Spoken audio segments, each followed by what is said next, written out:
So what are the controversies? And again, I'll look at the data that they showed, and then what some of the other data that exists are. So first is, how much does it really affect mortality? Obviously, the potential harms. Do all the age groups benefit equally? And obviously, they felt no, because they said not in the age of 40 to 49. Is there overdiagnosis, and do the costs outweigh the benefits? So to start with, does it really affect mortality? Again, it goes back to this biology.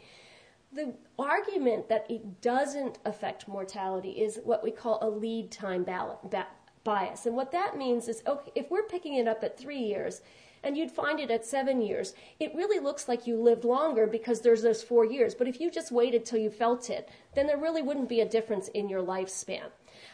That has been disproven, by this, meaning that if you then, that would say that if we're at 3 years and 7 years, then at 12 years, everybody should have the exact same mortality because, or at least it shouldn't be that big a difference. But if you go back to this graph, for each size increment, there's clearly a better survival advantage. And it lasts out 16 years. It would be one thing if it went away after about 5 years, because everybody would sort of even out. But it never evens out. And so that's really important to keep in mind. So it isn't just about finding it earlier. I mean, it is about finding it earlier, excuse me. It's not this lead time. It's not that if you found it 4 years later, you'd be in the exact same place 10 years later. Again, when we go back to this graph, every single trial that was done showed an improvement in mortality when you looked at it. Continue on.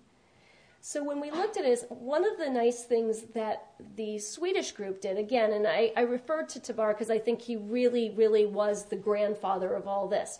So what they looked at is they said, let's look at mortality overall. That was another argument against it, saying, well, you can affect breast cancer mortality, but these women are just going to die of something else.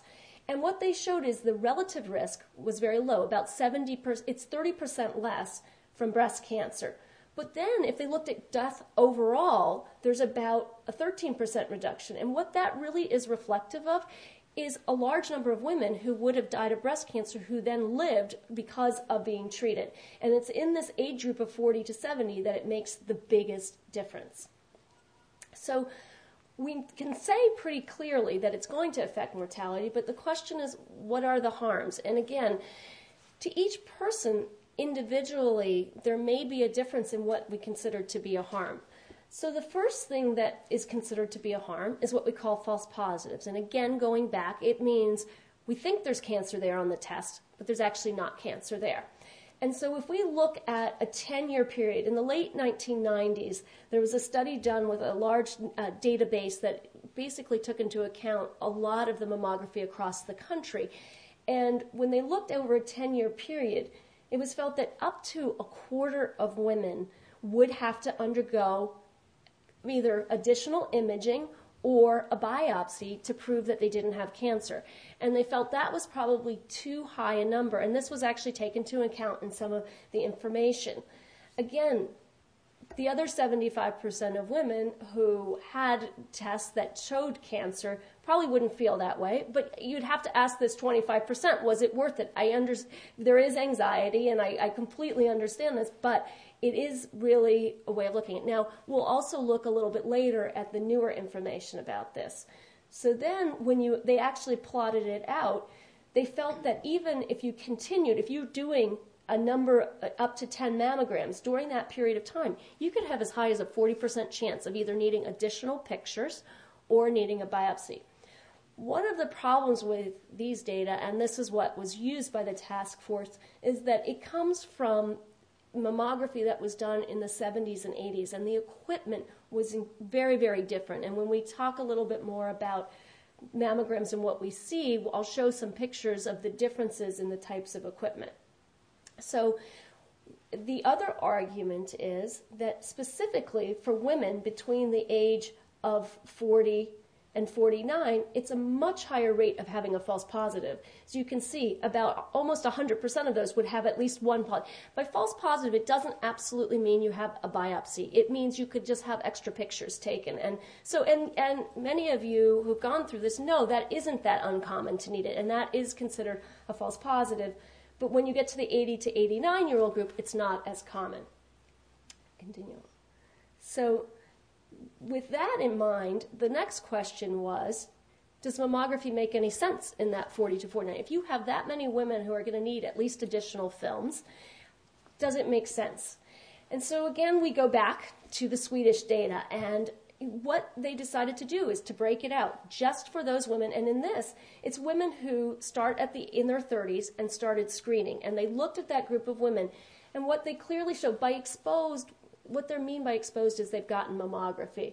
So if you look at the breast cancer deaths, those who had mammography had a 50% reduction in their mortality from breast cancer, and overall, all deaths they had a 50% reduction in. And that's because if you look at the causes of death for women between the age of 40 and about 55, the most common death is actually breast cancer. That's the most common cause of death in a 40 to 54-year-old.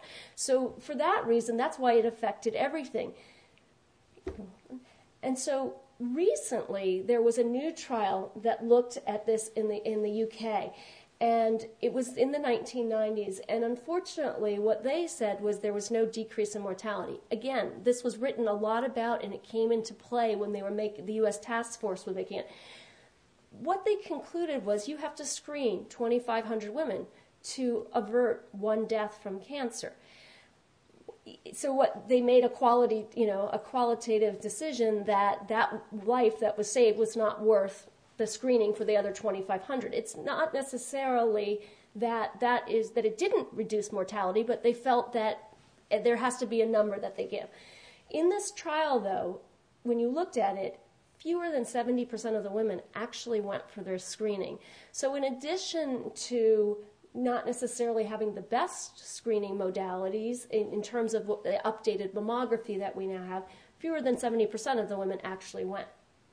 So what they then did, the new analyses then looking at it by a reduction in percentage, but life years gained. And by that we're talking about if you're diagnosed at 40 and live to the age of 90, you saved a lot more life years than if you're diagnosed at the age of 80 and live to 90. So we look at this, and so what they first did was they said, let's look at the difference in deaths per 1,000 women who are screened.